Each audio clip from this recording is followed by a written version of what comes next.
It started with a crackle, just the usual static that filled my old attic every time I fiddled with the relic of a radio my grandfather left me. But then, the static shifted, and a familiar voice emerged, a voice I hadn't heard since I was a child. It was my own, younger and filled with the terror of a nightmare I thought I had long forgotten. That realization sent a shiver down my spine, and I knew the radio wanted me to remember something buried deep in my past. The voice recounted the same dream I had repeatedly as a child, a dark forest, an eerie silhouette, and the feeling of being watched. I had always dismissed it as a figment of my imagination, but hearing it now, I couldn't ignore the sense of foreboding that crept over me. Determined to uncover the truth, I plunged into the memories that surfaced with each broadcast. I spent hours in the attic, jotting down every detail, every whispered word from the radio. The dreams always ended the same way, with the silhouette beckoning me closer, its eyes glowing ominously in the dark. I had never dared to approach it in my dreams, but now, with the radio's urging, I felt compelled to confront the entity that haunted my childhood.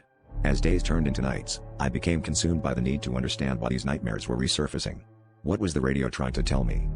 One night, as a storm raged outside, the radio unveiled a new layer of the nightmare. The silhouette spoke, its voice clear and chilling. It warned of a past sin, a family secret buried by time and silence. My heart pounded as I realized the silhouette wasn't a stranger, it was a part of me, a manifestation of something I'd done or witnessed. The storm's fury matched the turmoil within me as I dug through old family records, searching for clues. My grandfather's diary hinted at a hidden truth, a tragedy that had been carefully concealed. The pieces of the puzzle began to fit together, revealing a dark chapter of my family's history. The final broadcast came just as the storm reached its peak. The radio crackled to life, and the silhouette's voice rang clear and undeniable. It was a confession, a revelation of the sinister act that my grandfather had committed, a betrayal that had cursed our bloodline. The attic grew cold, the shadows deepened, and as the radio's transmission faded into silence, I understood what I had to do. The nightmares were not mere dreams, they were a call to action, a demand for justice. I resolved to confront the legacy left behind, to break the cycle and put the past to rest.